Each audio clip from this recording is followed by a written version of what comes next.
حضور قرآن کریم میں تو مصوری اور پینٹنگ کے خلاف مجھے کوئی واضح آیت نظر نہیں آئی، ٹھیک، اور اب تصویر کو بت پرستی کا ذریعہ بھی نہیں بنایا جا رہا، بلکہ حق میں حضرت داؤد اور سلیمان کے زمانے کی باتیں بیان ہوئی ہیں. جی جی ہے نا، وہ تصاویر بھی بناتے تھے اور بت بھی بناتے تھے، مگر اور مقاصد کے لیے، شرک کے لیے نہیں. جی تو حضور پھر مصوری کے خلاف اسلامی معاشرہ کا تعصب اب کیوں نہ ختم کیا جائے؟ تعصب نہیں ہے، یہ ضرورت ہے. تعصب تو یہ ہوتا ہے کہ بغیر کسی مقصد کے، بلکہ مقصد کے خلاف کوئی موقف اختیار کر کے اس پہ انسان ڈٹ جائے. قرآن کریم نے میں مصوری کو جہاں تک شرک کا ذریعہ ہے اس حد تک تو واضح منع فرمایا ہے، لیکن غیر شرک مصوری کو جائز قرار دے کر اس کی وہ حوصلہ افزائی بھی نہیں فرمائی، نہ مصوری کی فرمائی ہے، لیکن لغو کے مضمون میں بہت کچھ بیان فرما دیا ہے. وَهُمْ عَنِ اللَّغْوِ مُعْرِضُونَ، وہ لغو باتوں سے اعراض کرتے ہیں. یہ جو جن کو فنون لطیفہ کہا جاتا ہے، یہ ان معنوں میں لغو ہیں. لغو دراصل اس کی تعریف مختلف لوگوں نے مختلف کی ہوگی. میرے نزدیک لغو کی تعریف یہ ہے کہ وہ چیز جو انسان کو اپنے اندر اس طرح کھینچتی ہے کہ فرائض سے غافل ہو کر ان میں حرج ہونے لگتی ہے.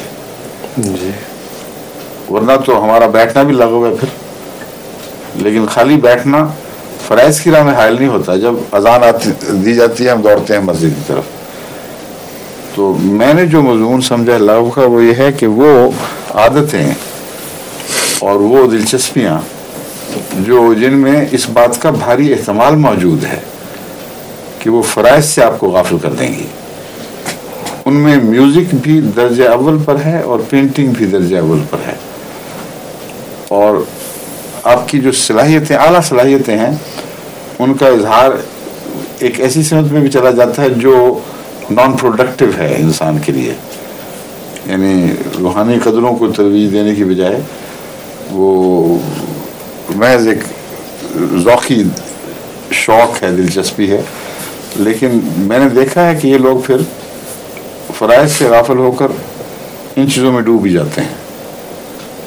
میوزک والے بھی پھر اذان یا تلاوت میں پھر کبھی لذت محسوس نہیں کرتے، وہ پھر انہی چیزوں میں کھو جاتے ہیں اور پھر ایک خدا کی طرف لوٹتے ہیں تو غلط طریق پر. میوزک کے ذریعے وہ مذہبی جذبات کا اظہار جب کرتے ہیں تو سوائے نفسانی لذت کے اور کچھ نہیں ملتا جسے وہ روحانی لذت سمجھتے ہیں. جی ایک میرے پاس میوزیشین آیا ہوا تھا، اس نے یہ سوال کیا مجھ سے، تو وہ تھا ویسے ذہین اور شریف آدمی، وہ فوراً سمجھ گیا بات. انہوں نے کہا میں میوزیشین، مجھے پتہ یہ بات ٹھیک ہے. میوزیشین جب ان باتوں میں ڈوبتا ہے تو پھر اس کے لیے دوسری چیزوں میں لذت کی صلاحیت ہی نہیں رہتی پھر. اور میں نے اس کو کہا تم مجھے یہ بتاؤ کہ اس میوزک کے نتیجے میں تمہارا کردار بہتر ہوا ہے؟ بالکل نہیں.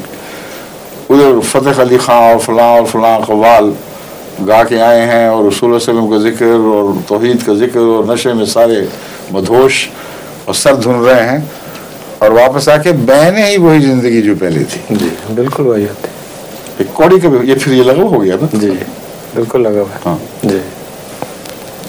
اور حضور